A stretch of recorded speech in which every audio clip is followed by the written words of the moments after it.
créé mon entreprise à l'âge de 19 ans et j'ai l'impression que depuis 20 ans, parce que j'ai 39 ans aujourd'hui, j'ai appris mon métier en alternance. Et le sujet dont on traite ce soir, c'est le métier de l'alternance.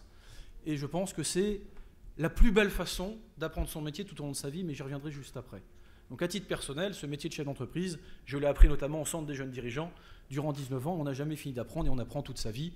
Et l'alternance, c'est la vie. Donc c'était le premier message. Le deuxième, c'est que j'ai 4 enfants et mon plus grand fils a 16 ans.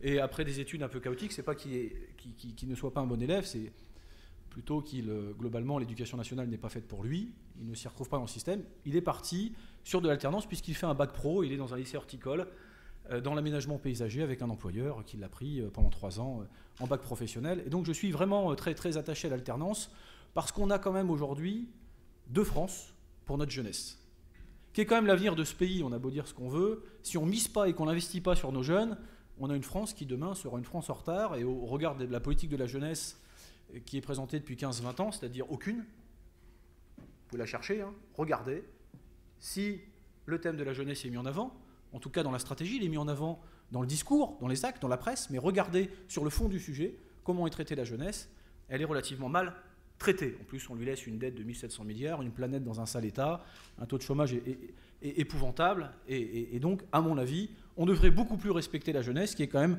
l'avenir de notre pays, à qui on demandera demain de payer nos retraites.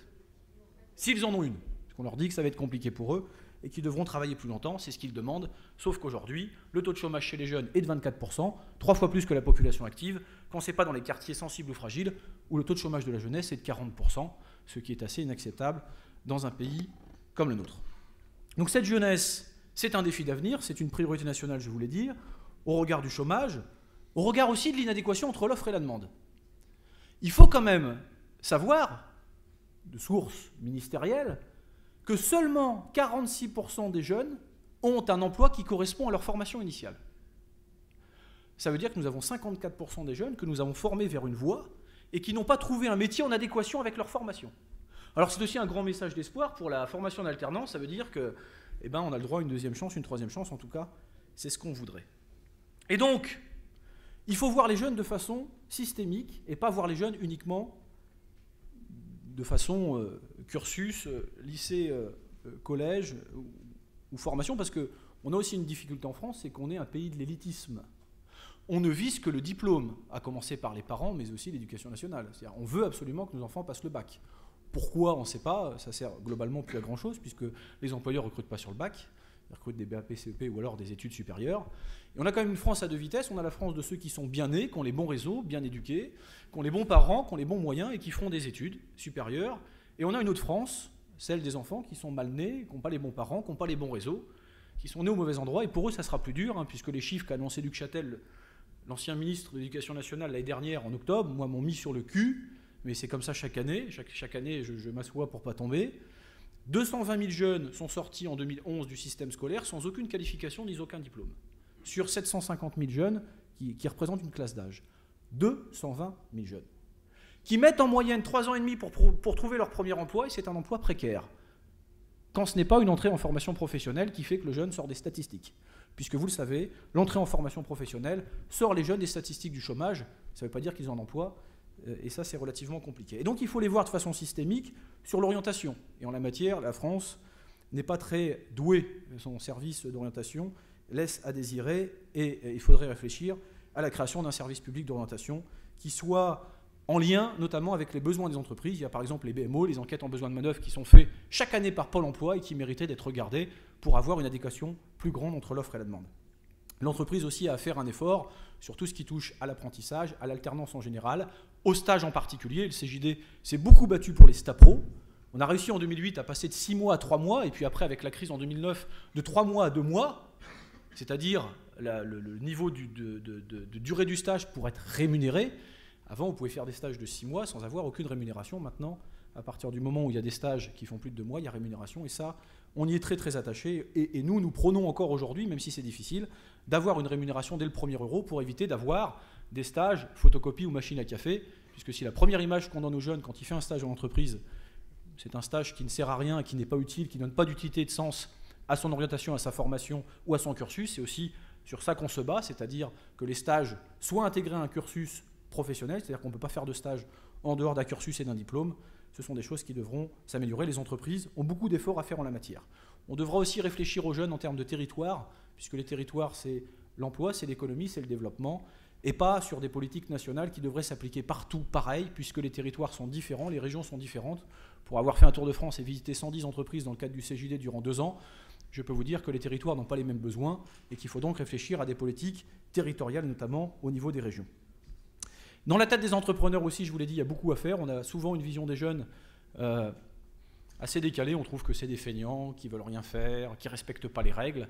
Et on peut se poser la question, est-ce que c'est aux jeunes de s'adapter à l'entreprise ou est-ce que c'est à l'entreprise de s'adapter à ces jeunes? Je pense que les deux ont chacun un pas à faire l'un vers l'autre et ce n'est pas systématiquement aux jeunes à qui on doit demander des efforts. Et donc cette jeunesse plurielle, elle doit choisir et non plus subir parce que depuis plusieurs années, malheureusement, c'est la jeunesse qui est la variable d'ajustement, tout comme les seniors, vous le savez, en termes d'emploi, et c'est elle qui le subit. Alors, je vous donne juste quelques chiffres, je ne veux pas vous abonder de chiffres, c'est chiant, mais c'est juste pour vous donner quelques éléments de contexte.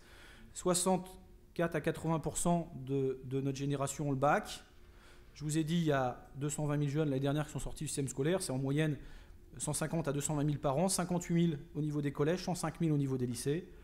38% vont vers un diplôme supérieur, 89 000 quittent l'université sans diplôme, 89 000, je vous parle par an, bien sûr, vous voyez un peu les chiffres énormes dont on parle, le taux de chômage, je vous l'ai dit, et 12% de nos jeunes en France qui ont une licence, puisqu'on parle d'élite et de diplôme, sont au chômage après 3 ans.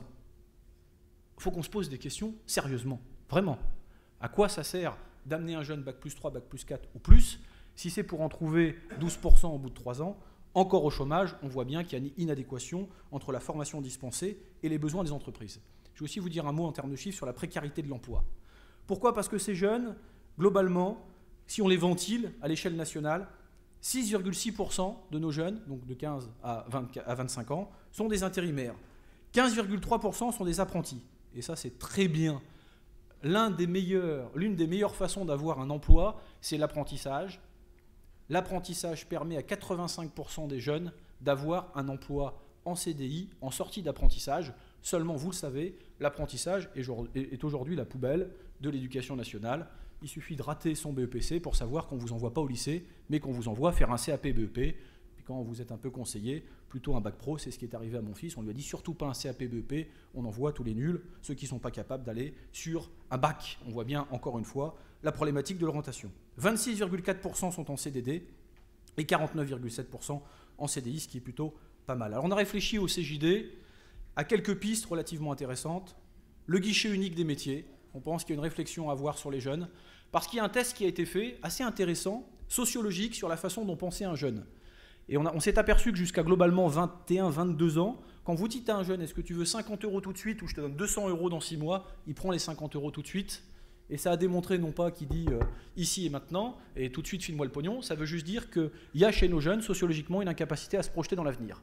Alors quand les jeunes ne peuvent pas se projeter dans l'avenir, qui est aussi difficile même quand on a 40 ans, comment voulez-vous leur demander, quand ils ont 13, 14 ou 15 ans, de choisir une fois pour toutes dans leur vie leur métier, ou en tout cas une formation qui va les diriger vers une voie métier? Ça aussi, ça demande de réfléchir à des choses beaucoup plus flexibles en la matière pour pouvoir se réorienter. Donc un guichet unique des métiers, ça nous semble important. Aussi le cybermentorat. On pense que via l'Internet, via les nouvelles réseaux de la technologie, de l'information et de la communication, nous pourrions mettre à disposition des tuteurs dans des entreprises qui seraient des cybermentors ou des jeunes qui veulent avoir des informations sur un métier particulier pour échanger par le net, sur des forums, via des réseaux sociaux, avec ces salariés en entreprise qui leur expliquaient ce qu'est leur métier, ce qu'ils aiment dans leur métier, ce qu'ils font au quotidien. Ça permettrait d'être un grand guide d'orientation de nos jeunes. Aussi, on pense au tutorat bijectif, c'est-à-dire qu'aujourd'hui, on croit encore, et je lisais tout à l'heure de façon humoristique le petit bouquin sur le guide du tuteur, on pense que systématiquement, et c'est pareil dans l'école, il y a celui qui a le savoir, et il y a celui qui doit, lui, ne rien dire parce qu'il ne sait rien, il doit juste écouter, et on va tout lui apprendre. Nous pensons au CJD qu'au contraire, les jeunes sont d'une intelligence rare pour beaucoup d'entre eux, et qu'on devrait réfléchir à un tutorat bijectif entre les seniors et les jeunes pour faire aussi du lien trans et intergénérationnel dans les entreprises, pour permettre peut-être aux jeunes qui sont assez férus des nouvelles technologies de trouver ce tutorat bijectif qui permettrait peut-être à un jeune d'apprendre à un senior comment utiliser l'informatique ou les réseaux sociaux, c'est-à-dire on est dans une relation donnant-donnant, gagnant-gagnant, et pas dans une relation du maître à l'élève, où on pourrait dire de l'esclave parfois.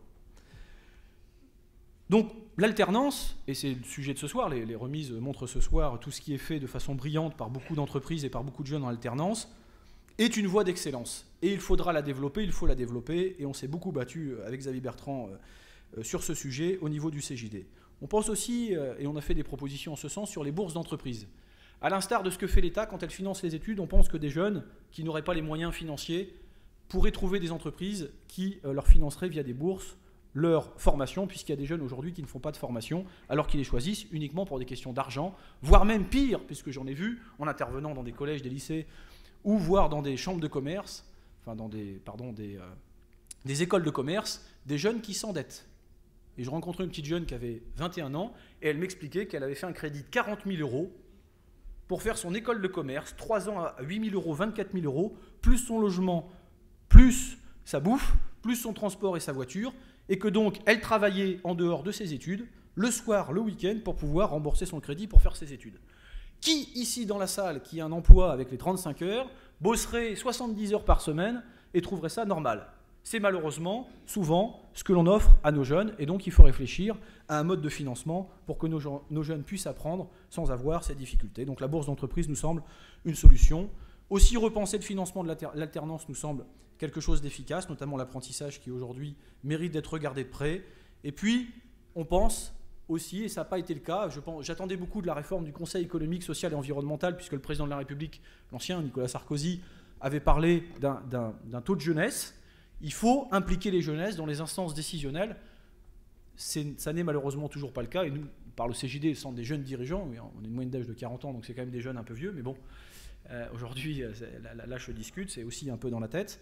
Mais le plus jeune du représentant des entreprises au Conseil économique et social et environnemental à Paris, à 46 ans, il y a des chefs d'entreprise qui ont 19, 20 ou 25 ans, à un moment donné, la place de la jeunesse dans les instances décisionnelles mériterait d'être regardée. Et donc pour terminer, j'aborderai 2 points, je dirais aux jeunes, et vous dans tout ça, je vous inviterai à prendre conscience des temps sociaux, puisqu'on parle d'alternance. C'est quoi? Il y a une évolution des temps sociaux qui n'a pas été prise par le système, aujourd'hui tel qu'il est construit, tel qu'il produit ces jeunes, pour les faire entrer dans la vie active. Avant, globalement, si je schématise, de 0 à 20 ans, vous faisiez vos études, de 20 à 60 ans ou 65 ans, vous aviez un métier dans une entreprise, et ensuite vous preniez votre retraite quand vous en aviez, puisque rappelez-vous, en 1945, quand le régime de retraite est créé, vous prenez votre retraite en moyenne à 65 ans et vous mourrez à 66. Vous voyez, pour le financement, c'est relativement simple, il n'y a pas trop de difficultés. Aujourd'hui, en moyenne, on prend sa retraite en France à 57,4 ans, et l'espérance de vie de 77 ans pour les hommes et 84 ans pour les femmes. Vous voyez qu'il y a un temps aujourd'hui plus important sur la retraite. Sauf qu'aujourd'hui, ces temps sociaux ont changé, c'est une valse à 1000 temps que vous allez vivre, vous les jeunes. Il faut vous préparer et prendre conscience que vous ne ferez pas qu'un seul métier dans votre vie. Vous en ferez peut-être 2, 3 ou 4. Et c'est là encore une fois où je parle, mon cher Louis, d'alternance tout au long de la vie. Effectivement, la formation tout au long de la vie est l'enjeu de demain. Comment permettre, au regard des mutations qui s'accélèrent avec la mondialisation, il y a des métiers qui disparaissent et des métiers qui apparaissent et qui naissent, faire qu'à un moment donné, on puisse mettre en place une flexi-sécurité. C'est ce que le CJD a présenté dans un passeport, qui sera un passeport de vie professionnelle, où on pourrait alterner les temps de chômage, les temps de formation, les temps de travail et les temps d'activité, que ce soit pour élever ses enfants ou accompagner ses parents en fin de vie. Par exemple, il faut aujourd'hui réformer la façon dont nous accompagnons les temps professionnels, qui sont aujourd'hui beaucoup trop structurés dans un schéma ancien, qui est un schéma dépassé et qui ne correspond plus aux besoins de la réalité. C'était mon premier message. Le deuxième message, c'est de devenir entrepreneur de vos vies, de votre vie. Ne rien attendre du système. Croire en vous, avoir confiance. Nul n'a jamais changé quiconque sauf lui-même. Et c'est déjà beaucoup. Vous avez en vous la force, l'espoir, le courage, la volonté. Et quand on sème, on récolte. Réellement, croyez-moi, vous réussirez dans la vie à partir du moment où vous n'attendez rien des autres. Quand les autres vous apporteront, ce seront la cerise sur le gâteau et vous prendrez ça avec beaucoup de plaisir. Et heureusement qu'il y a dans ce pays de la solidarité envers les jeunes. Ne croyez qu'en vous-même, ayez foi en vous, c'est la force de votre avenir. Merci beaucoup.